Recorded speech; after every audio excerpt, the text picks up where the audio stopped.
back to the Paranormal Girl podcast. I am your host, Kristen.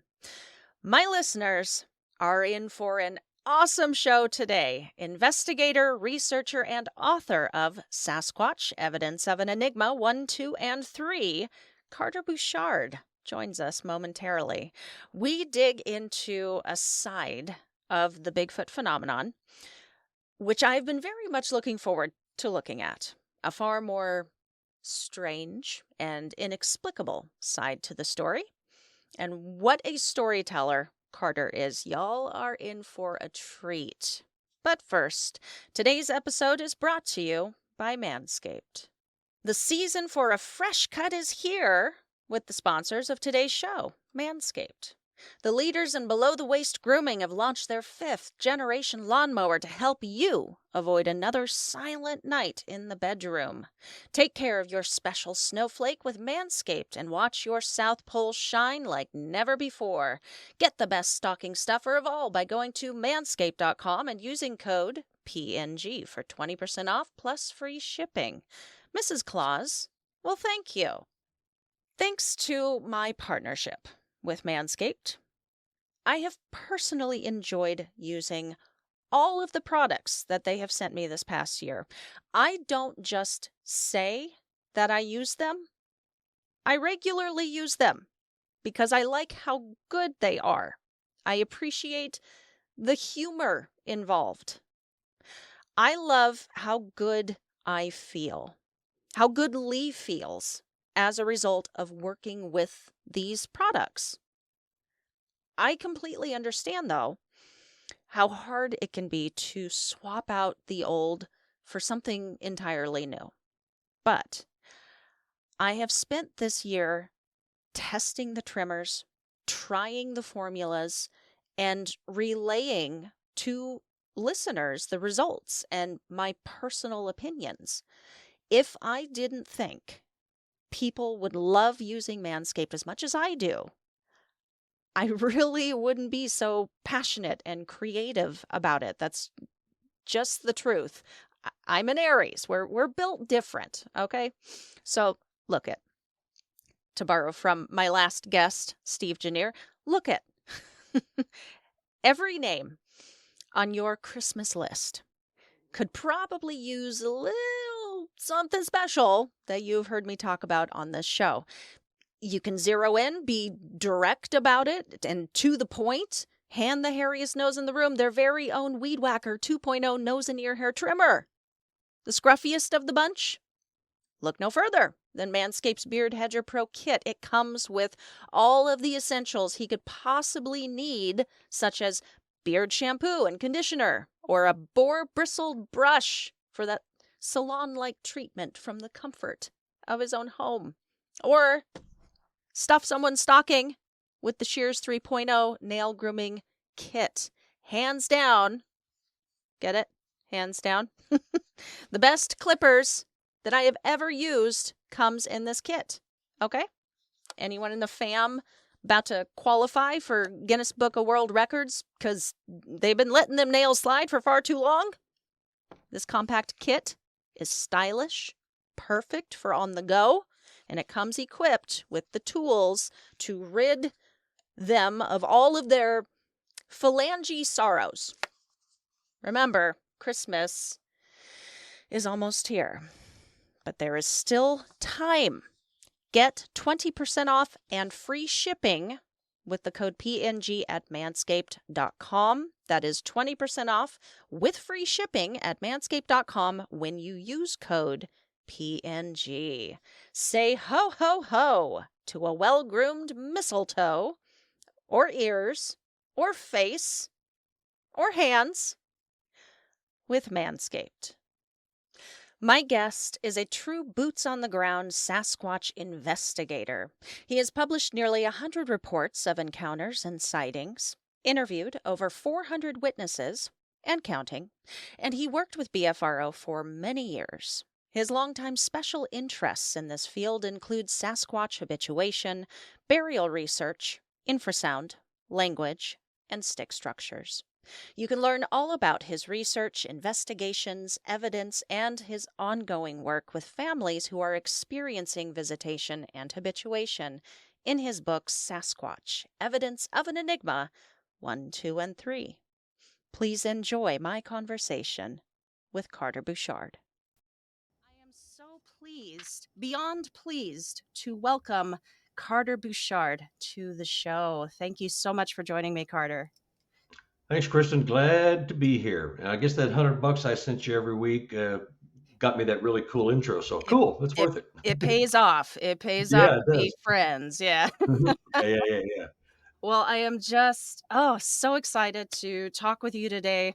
We had our little pre-recording discussion, kind of where Mhm. where I'm at, and I'm very new to a lot of the things we'll be discussing today, and I just can't wait to pick your brain. But to start it out, you are new to the show. You're new to my audience.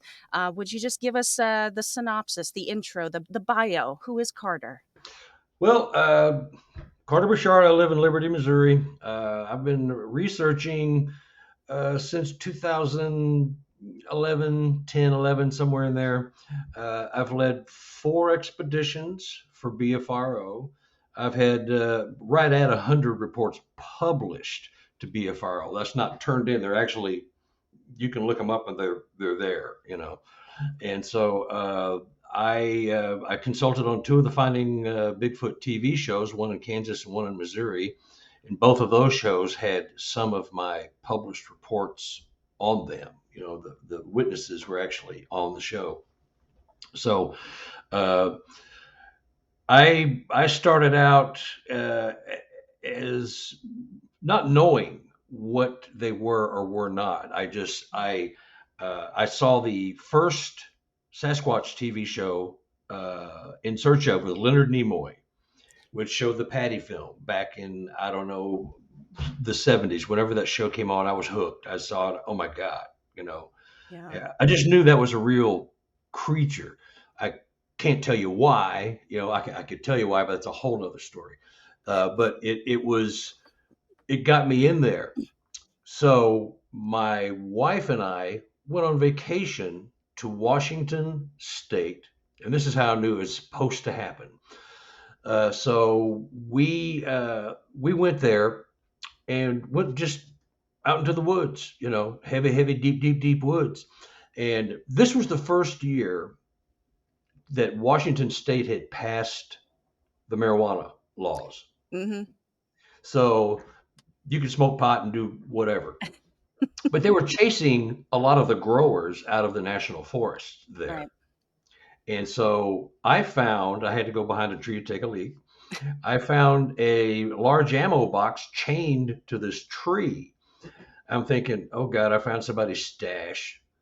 I better find another place to relieve myself. But I had to go, so I relieved myself. Then I decided, I'm going to see what's inside this box. And so I thought it was a booby trap because you hear all the stories about being a booby trap box. So I took a limb, and I'm left-handed, so I took my right hand and was trying to open the thing. Finally got it open. Long story short, I found a card, a business card. You know what the geocache is? Yeah. Oh, yeah. Yeah, this was a geocache stash. It was not Wow. anything drug related. It was geocache. Oh, I just neat. happened to accidentally stumble on it. So Yeah. inside, that's where you take something of yours and leave it, and you sign the book, and then you take something that's in there and take it with you. Mhm. I found a card for a BFRO investigator from Washington State. I said, this is supposed to happen because I have been wanting to get on an expedition to find out how to become an investigator. Mhm. So I called the guy.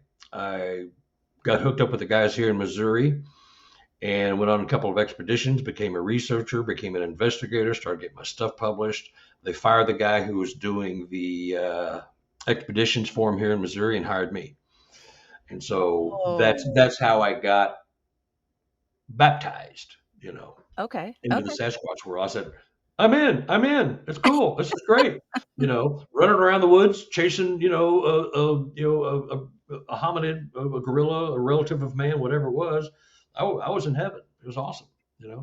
Wow. Well, oh gosh, I have a couple of questions. One, what is like getting into BFRO like? Is there a lot of like training involved? Is there an initiation process? There is. You just have to have, I, and I had, as a researcher, investigator, and expedition leader, I had a lot of people that came to me wanting to know how to get into BFRO. Oh, So, okay. what you have to have some common sense. You can't get discouraged or easily, and you have to have some smarts. You just have to have some smarts and logic. Yeah. That was really it. And I had an early aptitude for this stuff. I was casting prints, and didn't even take a year. I was leading expeditions. You know, so I led three here in Missouri and one in Illinois in 2019. That's the last one I did. Probably won't be doing any more for them. You know, so but and the more I talked to people, because when you go onto the flats, that's what they call it. You go onto the web page and you see reports in your area. I do Arkansas, Oklahoma, Kansas, and Missouri. Those are my four states because I can Hmm. get to anyone within an hour and a half from my house. So those are the ones I did reports with. But the more I started talking to people, the more they were telling me their story. I saw one. I was driving down the highway. I ran across the road. The most 50% of all Sasquatch reports are road crossings. So that was cool. That's cool. They're all still cool. But then they would say, now, some of people would go, I gotta tell you something you probably won't believe. And so I'm going, well, you just told me about a creature that doesn't exist, and now you want to tell me something I won't believe. So let's go, because what do you got? And then the paranormal quantum things came in, Right. and they were mortified even telling me because they're so used to being scoffed at and ridiculed, Yeah. by friends, family, spouses, coworkers. I mean, oh right, Bob, yeah, yeah. Let's have you over to the Christmas party. Tell us your story. It'd be a fun time. Have some eggnog. Let's make fun. But it got me to thinking, because the guys that brought me into the BFRO here in Missouri were dyed in the wool, ape only, Right. hateful ape only type people. If you believe anything other than what they believe, you're done. You're an idiot. What are Yeah. you smoking? That, I mean, it's really hateful and nasty. Yeah. And I'm, like I said, I'm all for having difference of opinions, but it's just, they were nasty about it. Well, my first expedition I led, I saw one disappear on my thermal camera. I was watching it, and it didn't know we were there. It came around a corner. I was sitting there with my camera and another group of guys, Hmm. and it exploded like a flashbulb at night. It took one step. I'm looking at it. I'm going, oh my God. And then boom, it disappeared. It vanished. I wasn't stoned. I wasn't drunk. I have top of the line FLIR equipment. I'm not on any kind of, psychotropic drugs for, mental illnesses or anything like that. This just flat out happened. And so I quickly took the road less traveled from that day on because it told me that there is something going on that is not explainable by flesh and blood only. Okay. So that was the like the instigating event that just set you on this new course. Yeah, Yeah, and yeah. you're absolutely right. That is the road less traveled. Like even I am new to this subject. I've been studying Sasquatch at this level for 3 months, but from the start, it became very clear, abundantly clear to me that there are these two separate camps. One is the flesh and blood ape. That is it. It's biology. It's explainable, even though we're talking about Bigfoot. And the Hmm. other is this other thing, and I haven't gotten into that research yet. So, like I was telling you, I'm so excited to talk to you about it because they're coming from a paranormal perspective, which I am. Like, I give credence to a lot of these subjects. I know that there is something kind of unexplainable going on in general. I know that. I have had things, crazy things Yeah. happen to me that I can't explain. So, who am I to say that, okay, just flesh and blood, just biology, and that is it for this phenomenon when all these people are telling these other stories, these Yeah. strange and unexplainable things that are happening to them. And you do give a nod to that in your book. I picked up number one, Sasquatch Evidence of an Enigma. You have written one, two, and 3. I cannot wait to grab 2 and 3, but it's, yeah, outstanding book. You're a great writer. Thank you very much. Thank Well, you. I wanted to ask you a couple questions about the books. Sure. Why and when did you write these? Well, I had just discovered that all this other stuff was going on, and Mhm. so I decided to write a book. And it's only because I had like 100 reports published. I don't know. There's probably other researchers that had that many, but they're published, and half of those people told me things they didn't want in their report because they didn't want to be laughed at because a lot of them have their name, phone number, email address, and all that stuff. So Right. I obfuscated their names and locations, and we just told the stories. But I started writing the books around 2020, and COVID hit. And so we weren't doing expeditions. I couldn't go anywhere. I mean, you really couldn't do much. You know, you were just kind of trapped. So I wrote one, and then halfway through the first one, I got wind of my reports and others being tampered with on BFRO website. Oh no. Oh Yeah, no. no, uh, they they uh, they sanitized the reports. One of Oh. mine had any reference to intellect taken out of it. And the way I found out was my witness called me all ticked off. Carter, this isn't my report. Because I saw his report published and I knew what I wrote. I didn't read it, once I turned it in and it was published Mhm. because I had no idea they would be doing this kind of thing. And so he was irate. He was ticked off. And I read it and I went, oh my God, Nick, God, they did. What the heck? What are they doing? And the thing was, they took the references to intellect out of there and published it anyway. Mhm. I mean, that's just stupid. So, but they did that to about half a dozen of my reports, and there's many, many, many other researchers that will tell you the same thing. As long as you don't use their name, I'm telling you because I don't Mhm. care anymore. I don't do reports for them anymore, and I never will because they're lying. They're telling falsehoods about what's really going on. And so the number one BFR, the number one database for Sasquatch sightings is tainted. You don't know what's Mhm. real and what's not. You know. Yeah. Oh, that's really disappointing. Yeah. And if Um, you talk to other people, I don't mean to interrupt, but if you talk to other researchers, mhm. they will tell you with the probably you promising anonymity, because I know a lot of guys. They just won't even turn in the stuff anymore because they know what Yeah. happens to it. It goes down the toilet. Yeah, and what a weird thing to sanitize too. Just the idea of intellect or intelligence, because I thought that was just kind of understood about this creature, you know? Well, yeah, and see, Ron Moorhead, you're familiar with his work, Oh yeah. Oh yeah. the Sierra Sounds. Mhm. I mean, class act guy, good guy. He did commentary in my first book. He's a friend, Mhm. and he caught grief for his stance. He still does, from the ape only crowd. But you listen to those tapes, Mhm. and I've heard stuff. I've heard vocalizations. I've heard conversations. I've got people calling me. They're listening to 2 and 3 Sasquatch chattering back and forth amongst each other on their property. I Hmm. mean, and I can't pick up the phone and just call 100 people and they all happen to be nuts. You know what I mean? Right. The odds of that happening aren't that great. So I'm getting everyday people like you and I having these incredible events, and that's why I got into the habituation.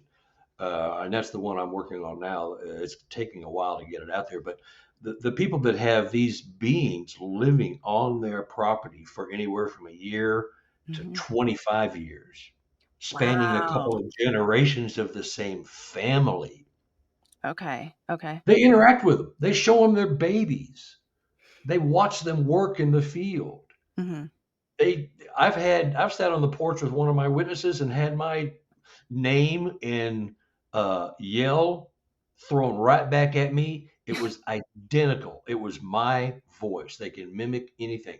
So when you sit there and you're absorbing all this with these witnesses, and they go, "Oh yeah, that's probably the mother right there. She's got a kind of a whiny voice." I mean, they don't even think about, I won't talk to these people, but every 5 or 6 months they'll call or message me, and they'll say, "Hey, what's been going on?" "Oh, not much. What's been going on with you?" "Well, we got another car, and I broke my little finger, and Sasquatch showed me its baby about a month ago. Did I tell you that?" But they don't even think about, you know what I mean? It's like an everyday thing. They're Yeah. used to it, and they live and breathe it. They interact on occasion, Mhm. but they're usually watching them behind trees. They're watching them mow the yard on the big tractor and making noise, and gifting and all this stuff. I mean, and people just can't grasp that, and that's not even paranormal. That's just a day in the life. Yeah, yeah. Well, I would say, yeah, it's not paranormal, but I would say that that is a stranger side or like activity of Bigfoot that you don't often hear in the regular reports. You don't No, often hear that, so it does come off sometimes like, oh, that's that other stuff. Look at the look at this instead. It's yeah, kind of the stuff that they don't want to talk about. Like I did a little blurb on Janice Carter was yeah. the name? Yeah, a well-known habituation 50 case. years of 50 years of Bigfoot. Yeah, and that spanned over generations as well, and it's Yeah, an incredible story. yeah. But yeah, and I so you specialize in habituation cases, is that right? Yeah, I have 8 or 9 properties that I monitor, and Mhm. so they'll call me with updates every now and then. A couple of them have become very, very, very good friends. I Okay. mean, I count them as friends, and the things they're telling are just, they're mind-boggling if you're not a student of this. Mm. But people don't understand that. Well, I saw a Sasquatch. I was out cutting wood, and I think it was a Sasquatch. It might have been a bear. But I think it was a Sasquatch. Well, they're watching you work. They're fascinated with us humans. They don't like us because we're poisoning the planet. And that's part of the reason they're interacting, because they're trying to get us to treat each other nicer, treat the world nicer, treat the planet nicer. No recreational hunting. If you got to feed your family, we get it. But if you're going to go out and just kill a buck just to cut the head off and stick it on your wall, and the meat just goes back, they are genuinely irritated with that kind of behavior. They're here to teach us how to treat each other Mhm. and treat the planet. What sounds all hippy dippy and, oh yeah, man, I dig it. That's not what it's not that, it's a real philosophy. I've heard them say things to me telepathically, and I've got people that are telling me, and it's happening. It's just something is just unseen. It's like the elephant in the room that nobody sees. It's the crazy uncle nobody wants to have over for holidays. But it's real. I could talk to you for about 3 hours now. I wouldn't even be half done.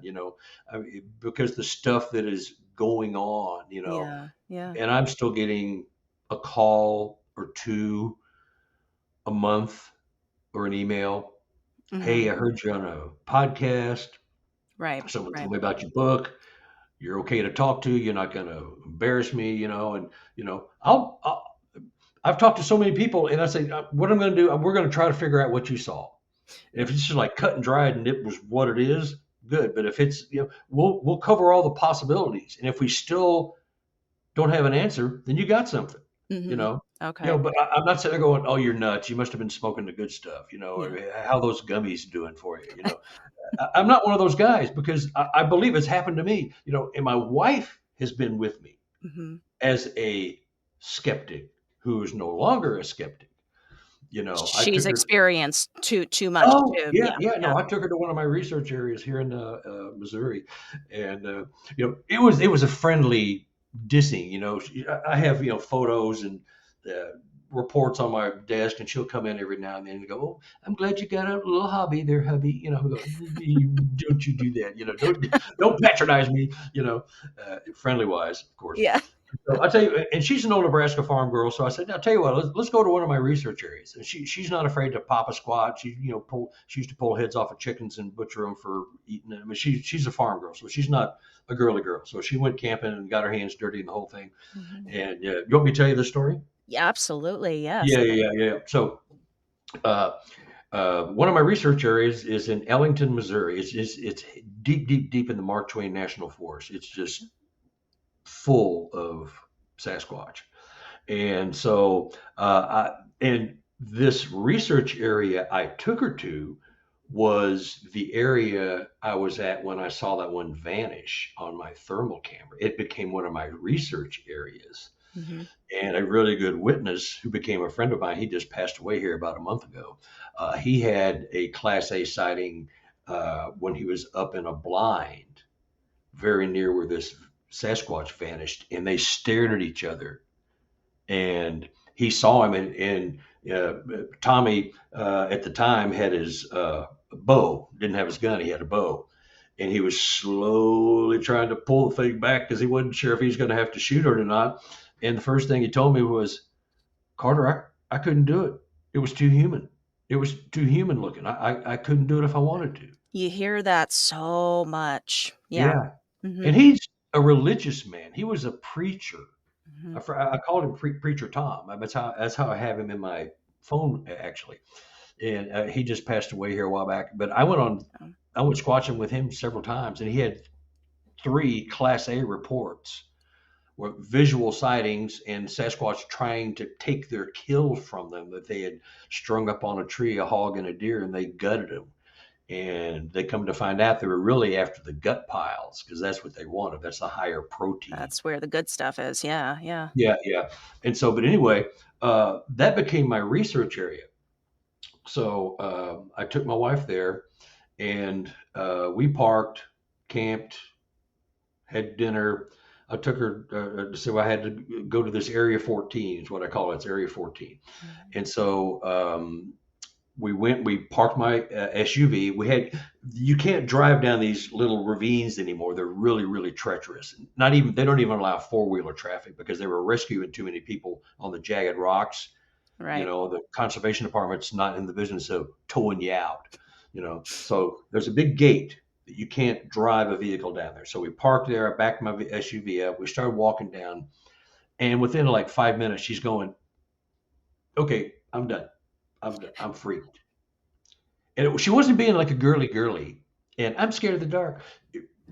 I felt what she was feeling, but I know they're there. I know I'm in their living room. This is where they live. This is an area that they live in this conservation area. She was freaked because she felt watched, or what was the feeling? Yeah. She's feeling watched, got the heebie-jeebies, the hair on the back of her neck was standing up, and she just knew there was something there. I said, I understand what you're feeling. I feel it too, but I know this is their home. They're not going to do anything. We'd be if they're going to do something, we'd be gone already. So trust me. So we kept walking, and she kept going, I'm done. Don't go another step. We had about 100 yards, 75 to 100 yards to go to get down to the bottom of this ravine and to take the right turn, which is where the Sasquatch that took that right turn disappeared when it came and saw me. So she's freaking and wants to go back. And I said, no, give me the keys. I said, no, I'm not giving you the keys because I want to take you to their area. I mean, you're going to experience something. I just know because I can already tell because we are. And so she said, I'm heading back. I said, no, look, the car's too far up that hill. I shined my light up there where my car was parked. Mm-hmm. It wasn't there.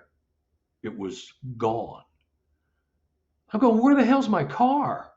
And she's going, what do you mean? You're shining your light right on it. I'm shining the light and I'm going, where's my car? And she goes, don't jack with me. I'm already freaked out. So I want to get out of here. So I say, no, look, we're just going down here to the bottom of the ravine. And I shine my light to where we were going. Mm-hmm. There was my car. I'm going, how did my car get down there? And she's going, I told you, quit messing with me. Look, this is bad enough. Quit jacking with me. I said, I'm not. There's my car. I'm seeing it. It clear as day. And she's not seeing it as clear as day. I shine it back up to where it was. It wasn't there. I said, see, it's not there. blankety blank, dirty word, dirty word, dirty word. It's there. Your car is there. I said, no, it's not. This went on two, three, four times, and then Mm. finally, I shined it back up to where it was, Mhm. and there it was. And it was back. Yeah. How what have your thoughts on that? What do you Well, think happened? telepathy. They can make you, with infrasound. If you're familiar with infrasound, A that's a little range. bit. I definitely wanna ask you about that. Yeah, that's a range of sound that is above or below the range of human hearing and perception. Same with eyesight. It's 20 hertz to 20 kilohertz is a range that's our prisoner range. We can only hear in those Yeah. ranges, Right, right. and you get into the eyesight, night vision. It's the same type of thing. You can only see certain ranges because of the way our eyes are designed. Mhm. And so uh, there was my car. And I went, what the blank? And I went, you guys, you jacking with me. You guys are jacking with me. I know what you're doing. I was sitting there just going, you guys are messing with me. And so I went there to show her, and they ended up showing me. So not only did I have that one vanish at that area, Mhm. now they're messing with my head, either mental telepathy or some type of infrasound, and we call it zapping. Oh, okay. If you hear somebody say they got zapped, Mhm. it's probably due to infrasound, where you can be paralyzed. I don't know if you know how infrasound works, but they use it in Europe a lot to quiet the riots, and they shoot sound cannons, and it tears your guts up. It gives you horrible pains. You're doubled over, and all the rioters disperse. Say, well, enough of that. But they have the ability to create sound or paralyze you or Mhm. make you see things. Mhm. You hear a lot of stories about deer in a wide open area in the middle of the woods running amok. They're all running in circles. Well, the Sasquatch are after them, and they're hitting them with infrasound, so they're zapping them, and they're confused. They don't know where to go, and they're confused, and and so that's how they run them down, and snap their necks, break their back legs, and boom, dinner is served. Whoa. Yeah, And that's how. that's how I've come across that term before because they're, predators, just like Yeah, like cougars yeah. and stuff. I'm not sure which predators, but yeah, they use Well, it. they're omnivores. They eat anything. Mhm, mhm. Why? Okay. Because they can. They're the big badass. They can they can eat whatever they want. You know, Yeah, yeah, and well, the so apex predator out there, yeah. yeah, yeah, they're it. Maybe maybe a big Kodiak or brown bear might give them a good fight, but I don't know. I'd still put my money on Sasquatch. But anyway, so that's just one event, but Okay. that told me that not only do they have the skill set to make themselves vanish, and they do it in broad daylight as well. Mhm. Many people report them walking into a tree and not coming out the other side. And no, they didn't disappear behind it. Hmm. They just went in, did not come out. That's, like dematerialization? Do Yeah, they slipping are into they another portal perhaps, or okay, another dimension. okay. Well, they're not really disappearing. They have the ability to change their vibrational frequency. We all have a vibrational frequency. They can Mhm. change that just enough so you're looking right at it, and all of a sudden, it's gone. It might still be there. You just aren't seeing it because they've changed their frequency. S outside your boundaries of perception. Yeah, Yeah. yeah, exactly. Good term. Yeah, that, Yeah. that that's it. So there's two examples. And I've got just ask me questions. I mean, Okay. just Well, how it based on just what you know, you've investigated, you've heard, if you had to break it down into percentage-wise, how many stories would be your standard Bigfoot experience versus, something a bit more paranormal, like there's just something that you wouldn't ordinarily expect to hear, but it's there, mhm. how would you divvy that up? Well, it's come up Right now, I'd say it's in the 30 to 35% are going to Wow. be paranormal or quantum based analogies of what someone saw that they just can't explain. Okay. And then, it was 80-20, but the tide is changing because, like we were talking before the show, you cannot explain many things that people are saying. And the people are saying the same things all across the board. There's not just, you know, 50,000 nutcases that became nuts as soon as they saw a Sasquatch Mm-hmm. and they're just spouting all this bizarre stuff. They're seeing things that act like I just described for me that actually happened. And so, what do you do with that? It happens. And, you go to Bob and Carol and Ted and Ramona next door, and they might have the same story, but just a slightly different version, different location. Yeah. You Yeah. know, uh, I've heard them call my name. I've got several habituation property people. They call the wife's name when the wives are outside working during the day while the husbands are gone to work, and it sounds just like their husband's voice. Huh. They will even call them at work. Are you here? Are you out here? I thought you were at work. You just call my name. And they use the little uh, love nicknames like Honey Mm-hmm. or, Sin Sin. I got a witness, her name's Cindy, and her hubby calls her Sin Sin. Why, I don't know.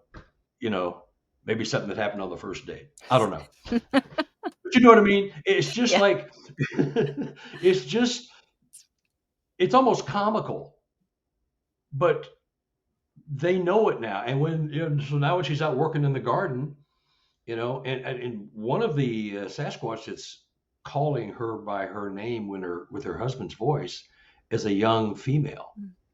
Mm-hmm. I Is mean, and she sees her, and she knows it's her calling, mm-hmm.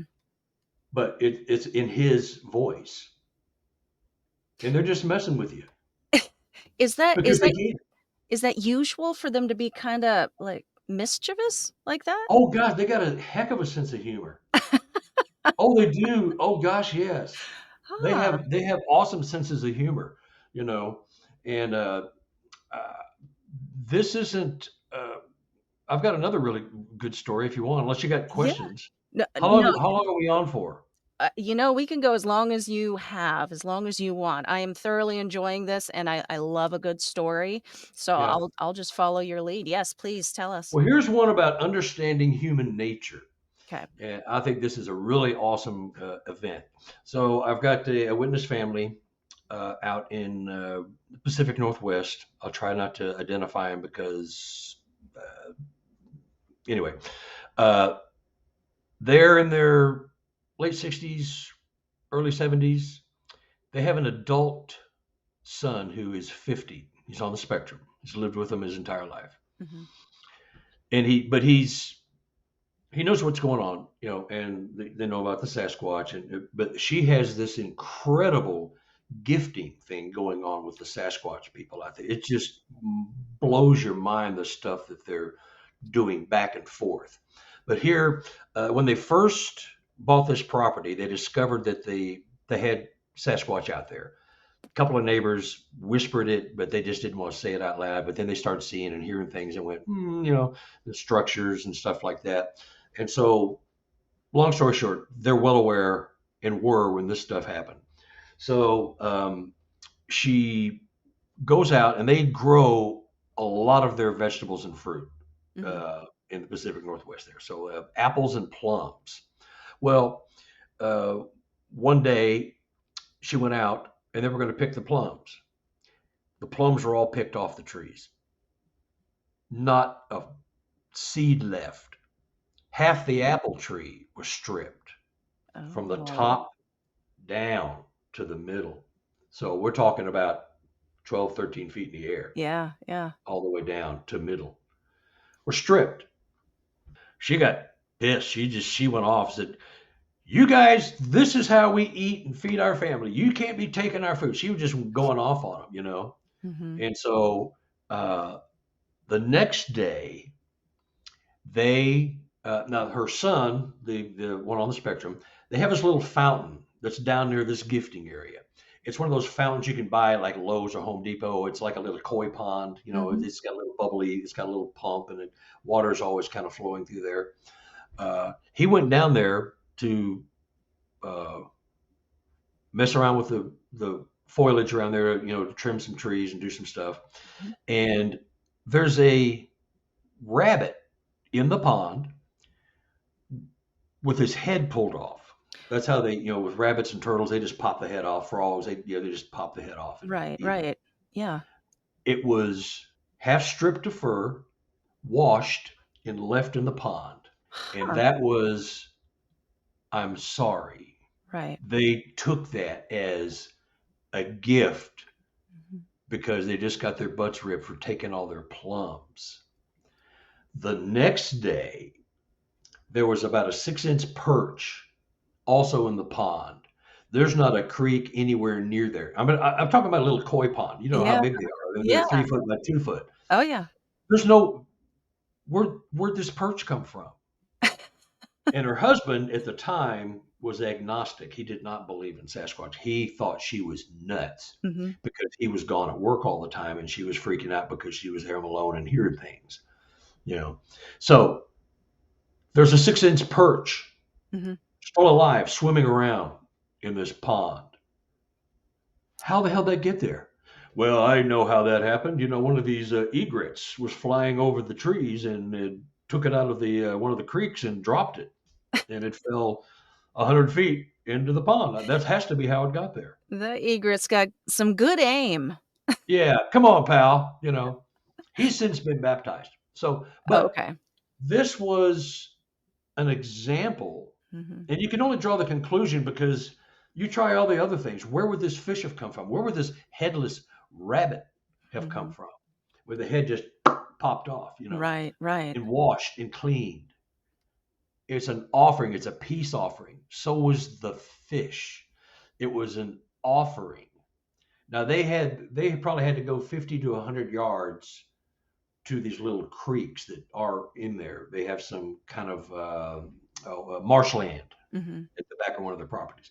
But you'd have to go catch it and put it in there because there's no way it's going to fall into this little pond. It's about the size of my desk.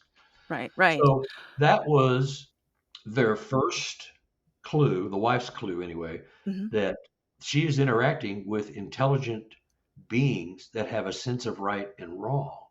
Okay. Okay. And by the way, since then, they have an agreement. They only take half of the fruit off the plum and the apple trees. Do They they take it s from the top down. Uh-huh. They leave it for my family from the middle to the bottom. Okay. Do they still swap something in for what they do take? No, no. You Okay. get the one-time apology. Okay. You Well, know, I'm it's just, the thing was, you could take. They told them you could take half. You take yeah. half.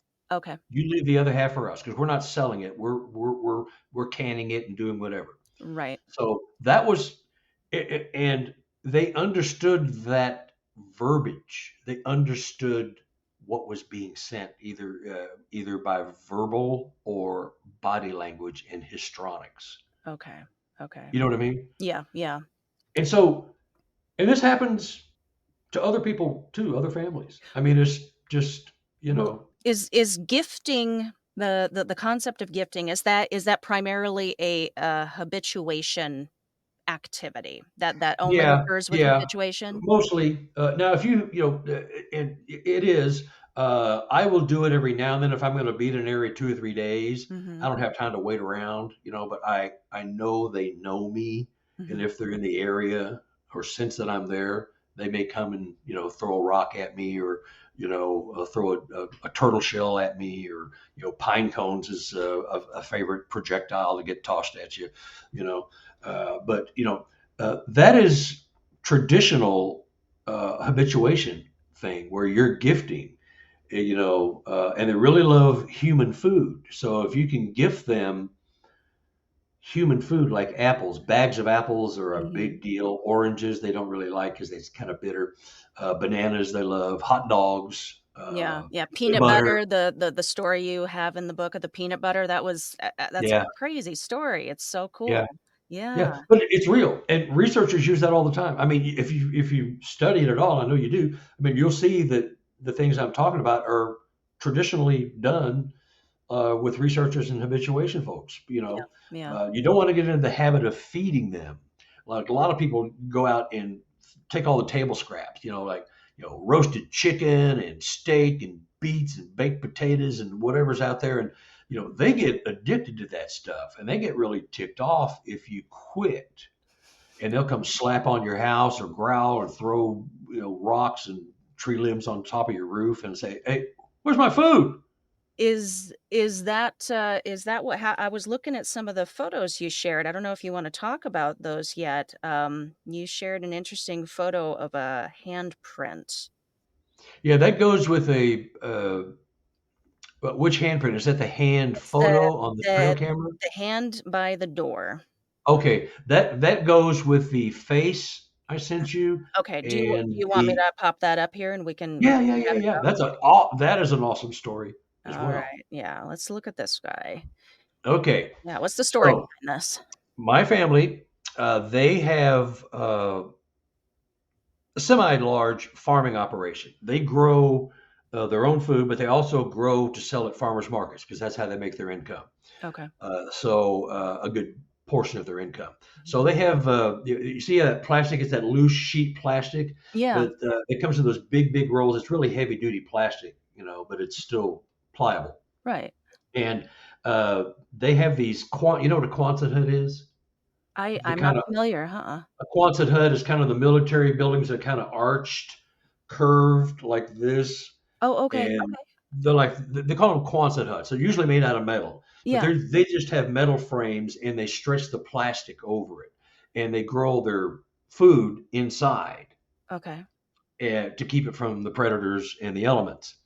And on this particular property, there's another one just like this building right next to it, and there's about a 5 foot space in between. In between those two, they have a propane heater, Mhm, kind of a propane furnace, mhm. and they run a pipe into each Quonset hut to keep the food from freezing in the winter.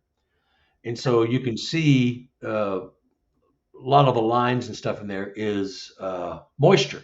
Mhm. So that handprint is left by a juvenile that puts his face up to the plastic and he puts his hands up, leaning on it, looking out to see if any humans are coming before he leaves with all the food.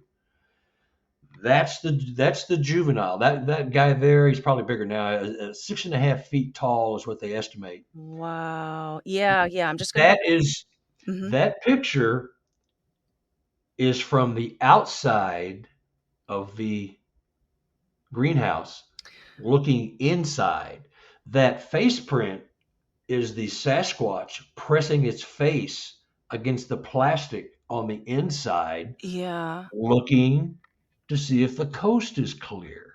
Whoa. It's a perfect It face absolutely. You print. can see the lips. If you blow it up, you can see the hair Mhm. follicles coming out of the head. I mean, it's like Oh, you wow. might as well be looking at one, Well, you and know. just to go back to this one real quick, like this is the, door, is that a standard size door that I'm seeing there? That door is probably because I've been there. That is probably a 30 to 32-inch door. Now, Okay. when they first moved out there, they knew somebody was stealing their food. They could tell that the food's missing. Right, right. But it's kind of an area where people somehow sometimes just don't have enough money and don't have the wherewithal to pay for everything, so they'll steal it. Okay, okay. It's not unheard of in this area. So oftentimes they go out there in the morning, check everything, and then get start on the day's work. They see a lot of food, a lot of food was taken and eaten, Mhm. or just gone, and they saw big, huge impressions in the grass inside these Quonset huts of something massive laying down which turned out to be the Sasquatch after they fill themselves up so much with food. Just go lay down and take a nap. And that's what they do. So, and the preacher guy I was telling you about, Tommy, preacher Mhm. Tommy, Mhm. these are his relatives. Okay. He introduced them to me. They call me when they got stuff going on. So I got a hotline to them, and they suddenly realized that they started seeing them around the property, watching them work. Two or three of them would just be kind of walking through the woods, and they'll kind of peek around behind a tree and watch them, sawing a tree limb or cutting the grass, or picking eggs from the chicken coop, or they watch their daily life. They're completely fascinated with humans and how we live. They just don't like us a lot. So when they figured out that it wasn't the neighbors, it was probably some other being, Mhm. Sasquatch.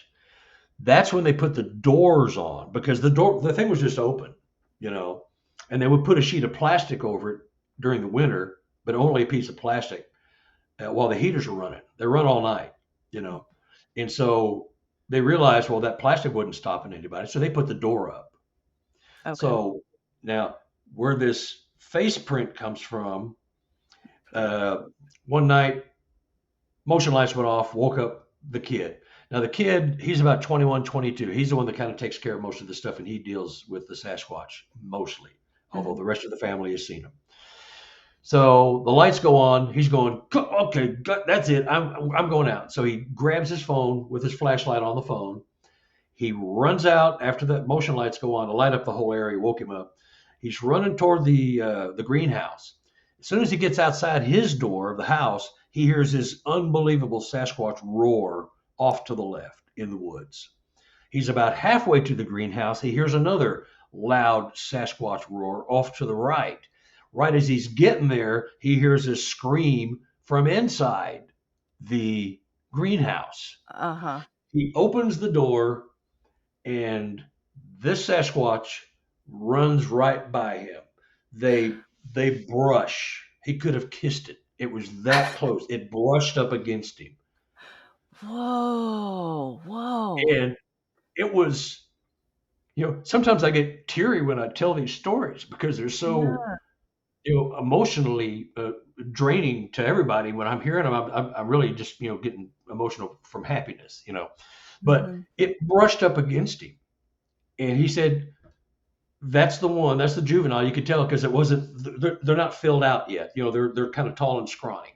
Then they at some point. I mean, everybody's body type is different. So you're gonna bulk up as you get older, get fat, get skinny, whatever. So, but this one was really tall and skinny. But it ran right by him, and they've seen him multiple times since, and they're still going in and out, and they have an agreement. You quit taking my stuff. Yeah. Their favorite food when he first discovered it was strawberries and eating the tops off of radishes. When they discovered that they were in there and they put the door on, the food they really were liking a lot was eggplant. Hmm. That's something doesn't grow in the wild. And Yeah. Sasquatch, Yeah. they love the eggplant. I mean, that's just a big juicy gourd. Of course, they just pop that in the mouth and swallow it whole almost. So, but so they still take food, but they have an Yeah. agreement. We feed How our family. Go ahead. Oh, no, I'm so sorry. I'm so sorry. No, you're Uh, good. Go ahead. I was just curious, like, how you might have said this, how long has this situation been taking place for this family? 3 or 4 years 3 or that 4 they're aware years? of. They weren't Oh, really paying attention, but three other family groups of the same family tree live within a mile of each other. So when okay. they called me out when this event happened with the Sasquatch with the hand and all that, Mhm. I met 9 family members. And you talk about chaos. They all pulled out their flip phones, their laptops. They all got photos of Sasquatch and doing this, that. I mean, I was like, I'm Whoa. in heaven. I've got all these people pulling out Sasquatch. Oh, look, mine's clear. No, it's the same one, but look at mine. Mine's better. I mean, Oh, they were just wow. like little kids because they Mhm. had someone to talk to who wasn't Mhm. going to eradicate their dreams and stories, you know. Yeah. And of course, I brought them a box full of books, all my books. I brought them a book because they're all Tommy's family, and but it would just, you know, I hadn't written the third one yet, and this one here, Yeah. and that's the one that those pictures you just showed. These are in this book. Okay. Okay. And so, but they told me all kinds of stories. Now, there's one photo I didn't send you, and I'm going to show it to you. You probably can't see it. When I was there, one of their cats died, Oh, and yeah. The little grave there. I could see it. Yep. the grave. Mhm. Well, 2 or 3 days after that grave was put in, Mhm. there was the tops of turnip greens were pulled off the plants and hung on the cross. Oh, interesting. Yeah. What Oh, I've got you probably got the story in the first book about the about dog that the was buried. dog? Yeah. Yeah. They pull they pull the flowers out because they don't mark their graves. I do believe they bury their dead when possible. If they're not, if they happen to be in this portal, this dimension, Mhm. you know. So Uh, yeah, because, so you have investigated. Let's talk about burial for just a second. yeah. Is the thought here they will bury them if they have to on, in our I don't know what to call it, in our plane, otherwise they take Yeah. them out? Yeah. Well, here's my thing. They're physical beings like you and I. Uh-huh. Well, let's just say I'm psychic. Right. And so I'm physical, but I can access, if I'm a medium, I can access other vibrations Mhm. and bring them in to you and tell you about your mother who passed, Mhm. or your brother, or your aunt, or I could tell you something that I should not know, but I Mhm. know because I've plugged into your vibration. Right. That's how they work. So I believe they can and do bury their dead, but I mean, I'm talking about you're moving a 1 or 2 ton boulder, digging a hole, throwing a body down there, and putting that back on that hole. There's no human going to walk up to a 2 or 3 ton boulder in the middle of the woods, even think there's a body under there, much less move it for whatever reason. Okay. So Okay. they put them where we can't find them. They caves, you know. They may do. There was a report just came out. It was not a report; it was a video. But somebody reported seeing 3 Sasquatches, perhaps doing a burial service because there were certain grunts and groans done, and they saw them bury something. Okay. And when they went back to check it out the next day, it had been dug up and it was gone. Because they Oh. will move bodies if they know that you have seen a burial. There's a lot of reports of it, but most people won't even talk about it. A lot of it's the habituation people, and they have those kind of reports. They won't Mhm. talk about it because they don't want people coming out there and digging them up. They respect each other. Yeah. Yeah. You're sharing your reality that you actually exist with me. I'm not about to go turn you in, Mhm. even though there's millions of dollars potentially at stake. Uh, Absolutely. Yeah. Coming Yeah. up Well, with a body. do you think if this is the case, that they are doing this, they're highly aware of where they are burying them, there's high intelligence involved with this, they move them, what are the chances that we will ever find that, ever important body to bring it into the mainstream here? Somebody already knows, and the government knows. The tree and lumber companies are aware of this because in my second book, I've got a great story about that, about a planting crew running into Sasquatch, and then the lumber company, tree planting people said, "You say nothing. You'll never work in this town ever. You say nothing Oh, about wow. what you saw." Mhm. So I think they know. And there's stories about military going out on military bases, high security bases with warheads, Mhm.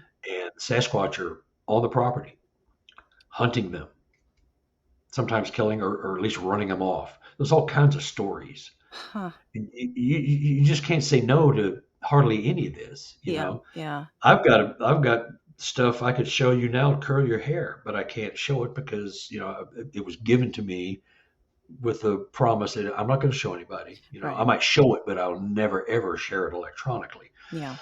Because you look at it and you're going, oh, well, I can quit wondering about that because that looks like a Sasquatch to me.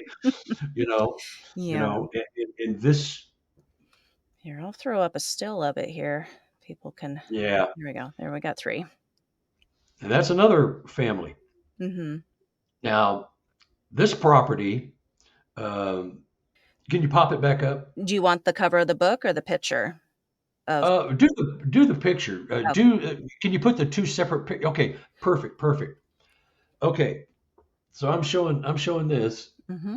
So on this, they don't live on this land. This is about 25, 30 acres. It's hunting property. It's all it is. Okay. I'm not going to reveal the state, but take a close look.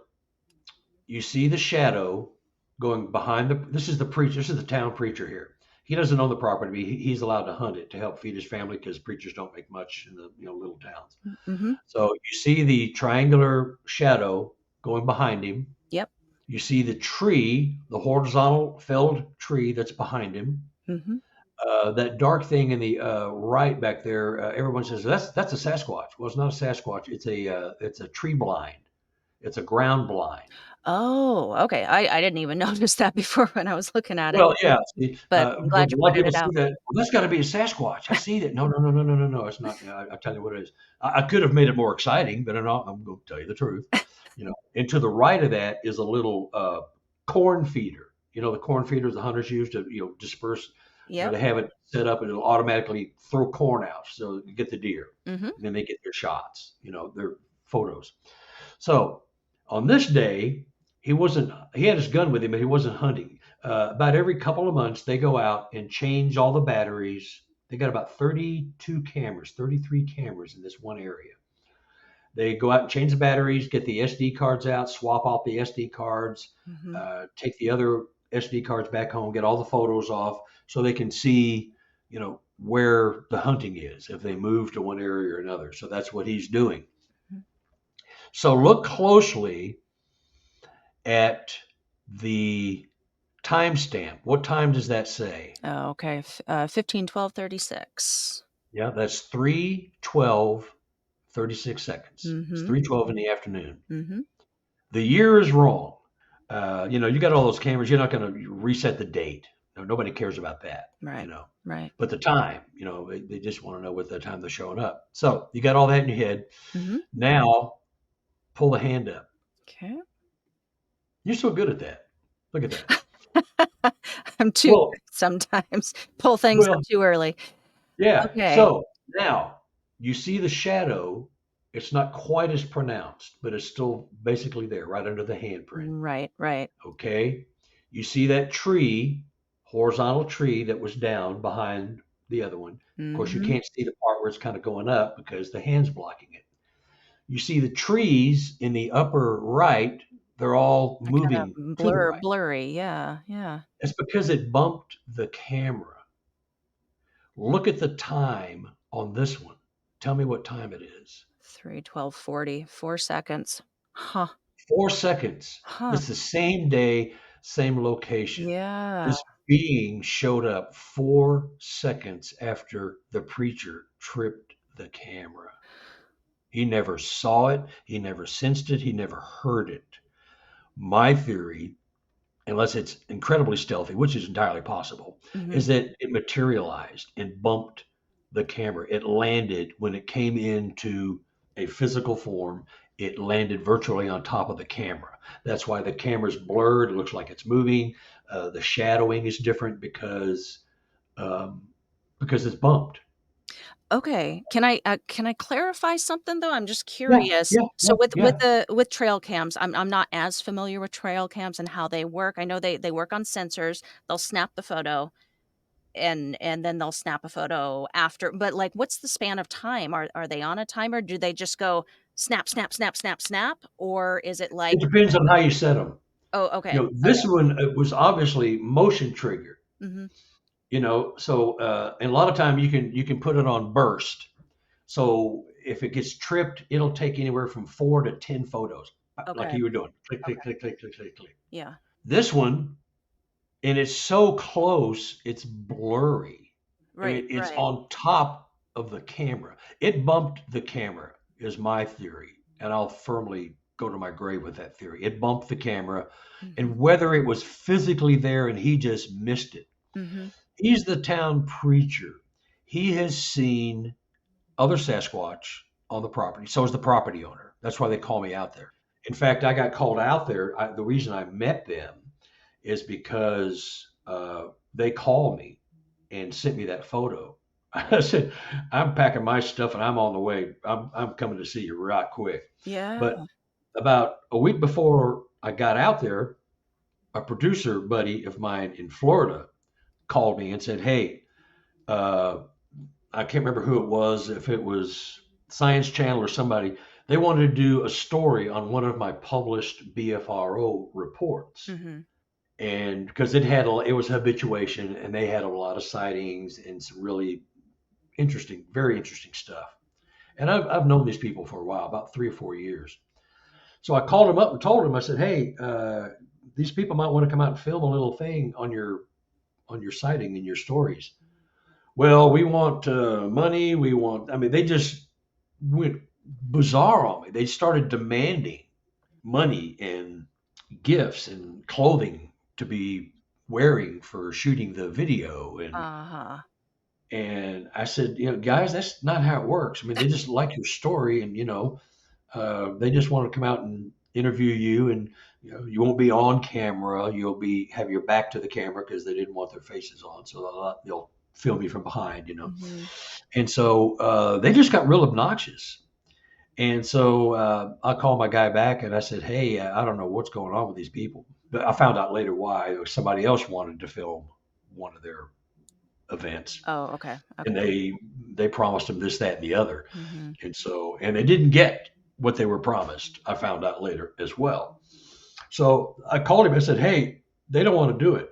Oh, this is what they want." He said, "Well, screw that." Yeah. I said, "But I just happened to have gotten this photo and this report just a few days before you called me.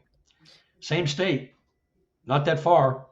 What a weird coincidence." Yeah. And I'm going to send you this photo. I want because I had not time. I've not had time to check it as best as I could to see if it had been tampered with, or that was a fake photo, Mhm. the hand photo.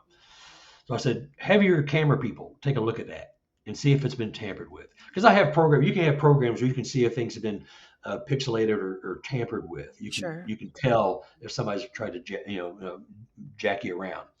So I just hadn't gotten to that yet because it was so new. I said, well, I got other things, but I'll look anyway.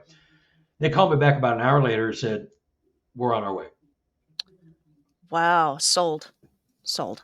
It Yeah. was real. Yeah. Now the video, the show we were going to do, I think it was actually for Hulu, and because of bickering between the producer and another producer, it was all filmed Mhm. and nothing was done with it ever. Oh, no. Yeah, it was so sad, and you could tell when we were there, these people were not getting along with one another. Yeah. Artistic differences. You know, the guy who was given the head work was the employee of the woman he replaced, and she was still out there. And so they were just button heads, and it was just f That's you. It was just nasty. So it never happened. But yeah. I've been out to that property twice, and the preacher has seen other a paranormal event that happened out there. You're probably like this. Okay. He was out there hunting by himself one day. He saw a couple of deer on the ground in this little open area under a bank of trees, and and they didn't move. And he was looking there. He was at him. He could have taken one. But they didn't move. He was going, well, that's weird. And then he saw an elk walk by behind the deer. They didn't look around. It's like they expected it. It had jagged saw-like teeth What in hanging. the Its mouth was world? open. Yeah. And then to top it off, while he was still standing there watching all this little black and white Shih Tzu dog appears and walks into this clearing in front of the deer. So he's looking at all this, and he suddenly realized that this was satanic. This was evil. He knew that the devil was testing his faith. This was And the that's okay. in the book. Which It was book? it's in the third one In the here. third I one. put Okay. I put that entire story in the book Okay. because he said this was Satan testing my faith in God, and he immediately read Bible verse, and I've got pictures of him reading Bible verse to some of the crew when we were filming, Mhm. and they were devout Christians, and they all sat and prayed together. So he knows the difference between the Sasquatch Mhm. and people saying, well, it's demonic, it's the Nephilim. You hear that analogy every now and then. Right. He knew the difference. He knew his faith was being tested. And the thing that got him was the Shih Tzu. I said, well, preacher, where'd that dog come from? What's the deal with the dog? He says, Carter, I don't know. Oh, wait. While we're on the phone, he goes, oh my God, my daughter has a Shih Tzu. His daughter, who lives in another area in the same state, Mhm. she has that Shih Tzu. That was a vision. That dog was not really. It was there, but it wasn't there. Yeah. It was shown to him as a test of his faith because he started reading from the Bible and denouncing all of these visions, and phew, they just disappeared. So I rarely get into religion, Yeah, yeah. but this was such a It's classic, and who better to tell the story than the town preacher? right, right. Yeah, well, I mean, yeah, you're right when you say you're talking to everyday He's a man people. of They're God. logical. Yeah, yeah. He's a preacher. Like, that would be a strange thing to lie about or to exaggerate. Or I mean, it might be a strange story to a lot of folks because there's a lot happening there, Yeah, and all well, of it is kind of unexplainable. But at the same hand, like, yeah, look who's telling the story. They're yeah, yeah. it's an And incredible see, story. and that's where I got when I released the cover of this book, I got Hmm. people dumping on me. All the haters and trolls came out of the woodwork. They're still reproducing, even though you think they're not. They're still reproducing. you know. And so they said, "How dare you publish something like that? That's fake. That's phony." You know. And the thing in Sasquatch world, and probably in the paranormal world too, Hmm. if the photo's too good, it's got to be a fake. Yeah, If it's yeah, blurry, well, of course it's blurry because there's nothing there. yeah, You can't win. You yeah. know. So I caught a bunch of grief for that. But they have had other. He knew the difference. You know. Hmm. And when I asked him after I got this, even though the camera guys told me that's legit, we see no signs of tampering. I asked him. I got to ask this because I ask everybody, including that face I showed you, Hmm. is this the real deal? And he said, Carter, it's real. Don't ask me that ever again. Wow. Yeah. And of course, then people, when I tell that story, they go, well, preachers lie all the time. Look at this Joel Osteen guy. He's just robbing people blind so he can have his, $14 million house. Yeah. He's just taking money left and right. He doesn't care. He's going to lie all day long. So that's their analogy of my guy saying it's real. Hmm. That's how they fight back with that. So you can't win when you have stuff like this. Yeah. Yeah. It's You know. yeah, when it's too good. Okay, it's okay. If it's real, go get a photo, go get a video. Okay, you go get it and it's actually good. No, that's too good. No, Yeah. no. That's absolutely 100% been tampered with. Can't be. And that's yeah, it is the same in the paranormal world as Yeah. well. Yeah. And yeah, you just And this is can't win with it. paranormal, but it's Yeah, yeah. you know. Some Bigfooters might argue with that, but yeah, Yeah. it's Of course it's they will. it's above, normal. It's not our normal. Yeah. But wow, thank Carter, thank you for sharing these stories. Thank you for sharing your experience. I we are running over time. I usually don't go this long, but I still want to do our final segment together. I'm gonna have to have you back because I was gonna ask you about tree structures and get deeper into the language and Oh just yeah, all that rock you'll stacking. have to just pull the plug to shut me up. So No, no, you know what? I love it. I love to just listen. That is my favorite. guessed. But yes, so let's go ahead and shift gears down though. We're going to go into the final segments so I can let you Okay. get on with your day. So we are at final questions, final thoughts, and then we will close it up. Uh, First question for you, because you talk to so many people, you get so many stories and reports. I'm willing to bet you got to kind of filter sometimes. I How do. do you how do you best differentiate between a real experiencer and somebody just pulling your leg? Well, lies are hard to remember. So if they're packing you full of mud and they are just telling you stuff, uh, I hate to give away my secret, but you can ask them the same question several different ways Uh, and at different times. If those answers aren't the same, you're full of crap. I mean, that's just flat out it. yeah, If yeah. you and I are talking and you tell me three different versions of a car wreck Hmm. or something, you know, eh, eh, a liar has to remember. A truth teller never has to remember because they only have one story to tell you. Right, right. And inevitably, I'd say 85, 90% of the time, unless someone is so upset with what they saw Hmm. that they just can't get it straight. But as a rule, I've smelled several rats, and Right. I don't embarrass them or anything. I'll just say, well, I appreciate your time, and listen, I'll see if it makes the book. I appreciate your time, and if it does, I'll send you a copy. And I end the conversation. I've had a couple of people just get really mean and hateful because they knew I was on to them, and then it got real ugly. But that's okay. If you want to be ugly, I'll be ugly second, not first. I'll be ugly back at you, but I won't be the first one. I was trying to be nice about it, but you want to be not nice. So, Yeah, yeah. Okay, okay. and I'm not a hoaxer. That's the whole thing wrong with this. There's so many hoaxers, and Hmm. they've all been outed, and people still follow them because the people that they fooled are long gone, and there's a whole new batch of people coming in. Yeah, yeah, And I'm not going to name the hoaxers because that's their cross to bear, and yeah.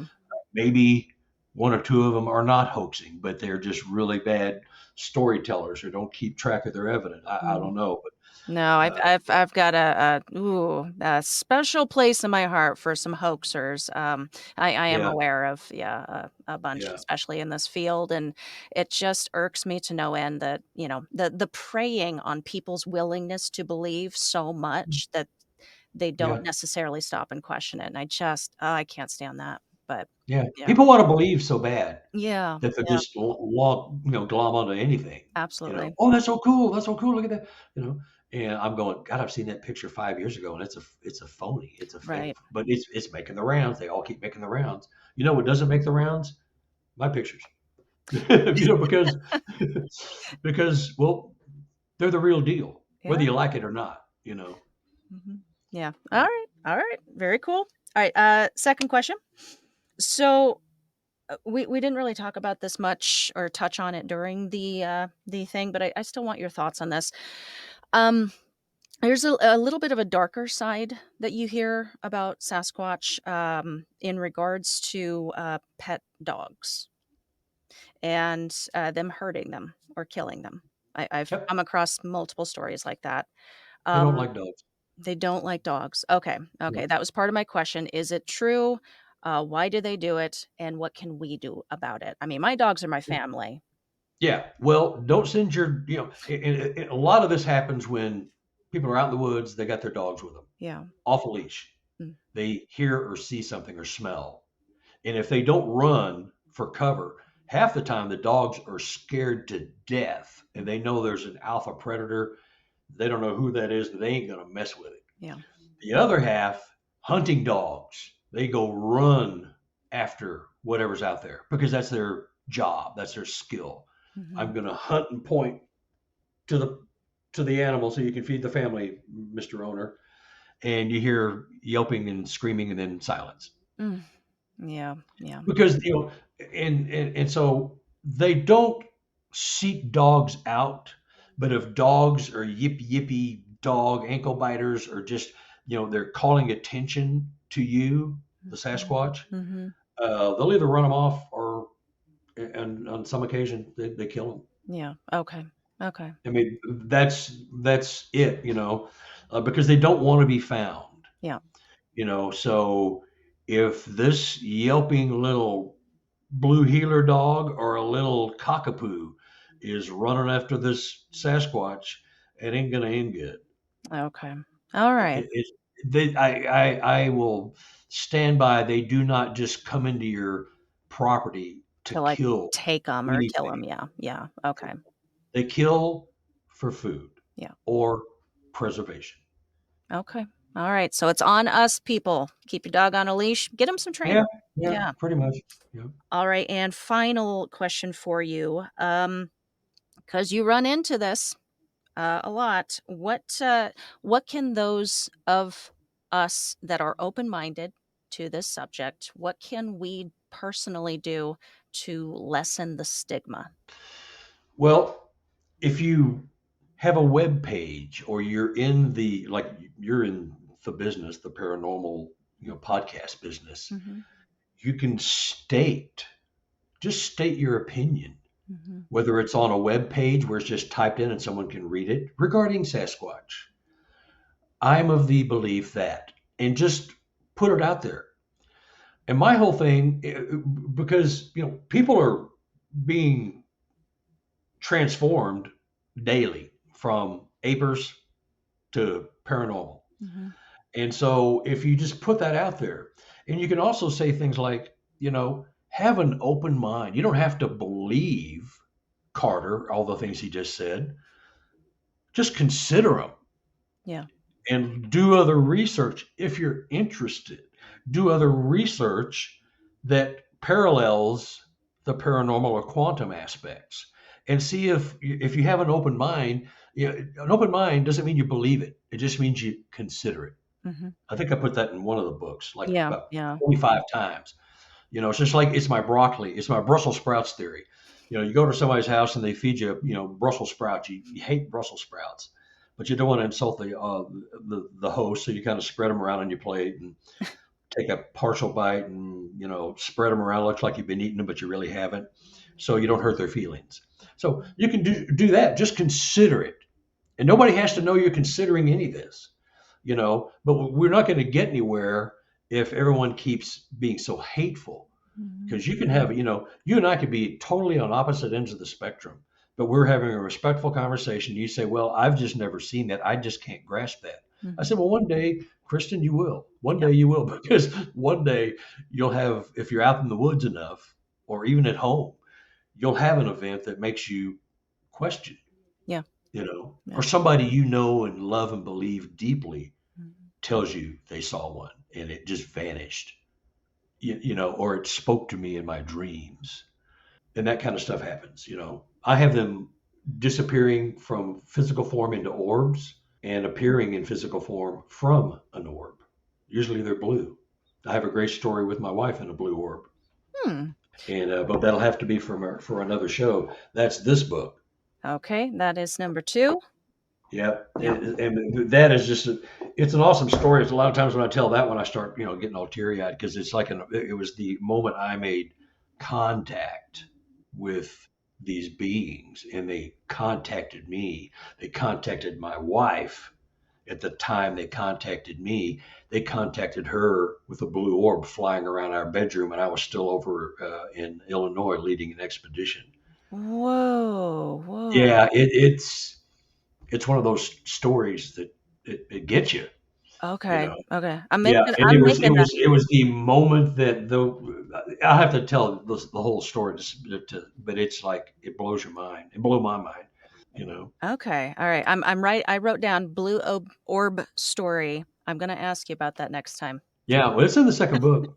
Yeah, well, Well, I'll just probably read that before I talk to you, but yeah, still. yeah, and just I don't know how often you have your guests on, but I'd love to have be back. You know. Absolutely. Absolutely. Yeah, no, any time. Yeah, let's catch up in the new year. I would love that. Well, before we wrap here, why don't you let my audience know where they can find you on where you want to send them online, and also where they can grab copies of the books. Okay, I have a website. It's pretty easy. It's sqexplorer.com. sqexplorer.com. You can order my books. Right now, I'm selling all three for $50, and I'm going to eat the shipping because it's Christmas. My email is sqexplorer@gmail.com. I'm pretty creative, aren't I? With that SQ thing. You know, You know oh, what? I got kind of a ring to it. I think I'll keep it. You know, Well, that was great. but that's how you get a hold of me. And I return emails. If you got something to tell me, you got a story, you've got something you got to tell somebody that nobody will listen to you. I'm the one. I listen. You know, just don't call and try to fake me out because I'm too old and crotchety for that. I'll figure it out pretty quick. So I'll sniff you out. All that's right. right, baby. Carter, would you like to leave us with any final thoughts, words of wisdom, or a piece of advice? Well, like I just said, if the paranormal quantum thing is just too much for you, just look into it a little bit. Buy one of my books or anybody else's book, Ron Moorhead's book. There's a lot of good books out there, but look into the questions that you cannot answer from an ape-only position and see if you find answers. You may not like them. They may like ruffle your feathers. Well, that can't be. I was brought up, in a different way. That just can't be. Well, it can be. You know, we're on the freaking moon. We're going to Mars. We're acknowledging UFOs in our present day lives. The Tic Tac video. We're acknowledging all kinds of things. Yeah. So your thought process might be a little antiquated. If you're stuck there, you're stuck there. That's good. There's nothing wrong with it. If you're happy and the other end of the spectrum just doesn't interest you, that's fine. Just be nice to people that believe differently than you. I mean, that's really it. Sasquatch investigator, researcher, and author, Mr. Carter Buschardt. Thank you so much for joining me. Thank you, Kristen. Thank you to Carter Buschardt for taking the time to come on the show and share your knowledge with my audience. I really look forward to having you on again, sir. My good people, please join me in following Mr. Buschardt online at the links that I have in the show notes. You can also find the link to his website and to buy his books down there as well. Reach out, touch base, tell him you heard him here on the show. Share your own personal experience with Bigfoot at Carter's email, sqexplorer@gmail.com. We have less than a week left before the door on the Listener Appreciation Giveaway closes. Enter to win your very own Lawnmower 5.0 Ultra by Manscaped and be blissfully smooth this new year. New year, new you, guys. There are no catches. There aren't. Enter your name in the drawing. I will then hold the drawing, and then I will send you this trimmer. The end. How do you win? It is so incredibly easy to win this giveaway, y'all. Be subbed to the PGP YouTube channel. I will check. Post a comment under any or all of my Season 6 guest episodes. Any for one entry or as many as you like. For like that many entries. Comment something that you learned from that guest or that you really especially enjoyed about them being on the show. And for goodness sakes, if you're over there, give the episode a thumbs up. I forgot to include that as a requirement on our last episode, so it's not a requirement to be entered, but come on, it's Christmas. You know how it goes. The season of goodwill and all of that. Last thing that you will do, this is very important, you will send me a private message just to say that you did it. If you don't send me the message, you run the risk of my accidentally missing your comment on YouTube, especially as we get more entries. I don't want that to happen, and I'm sorry. But so, send me the message. But that is really it. That's all there is to it. You have until Christmas Eve at midnight to enter for this giveaway.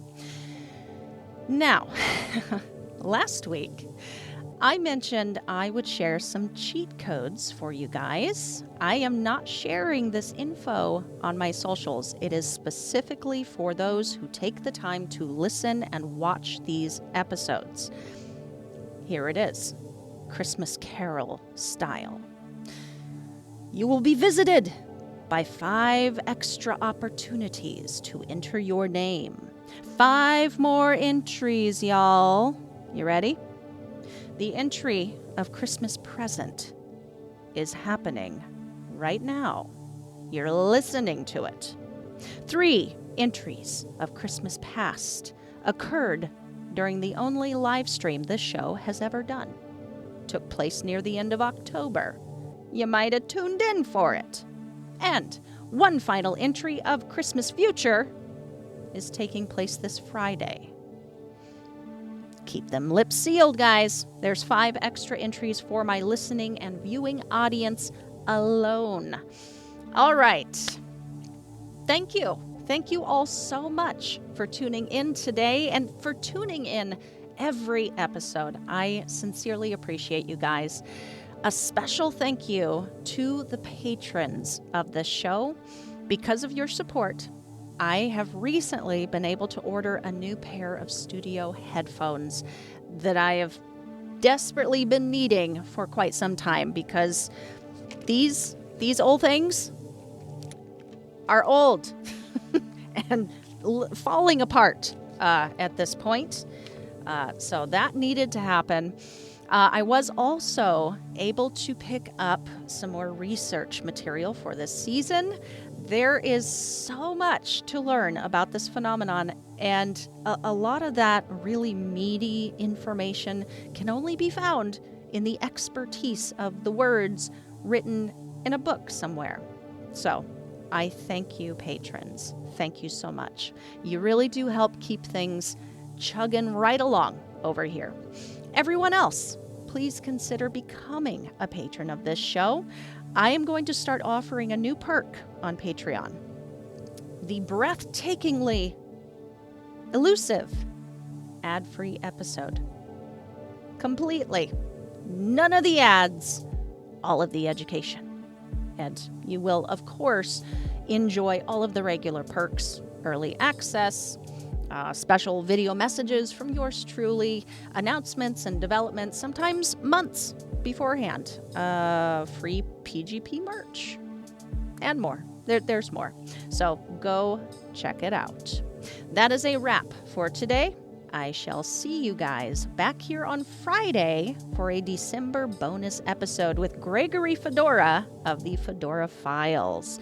He is joining us to talk Christmas cryptids. Don't miss it. Until then, stay safe, keep the nightlight on, and sleep with one eye open.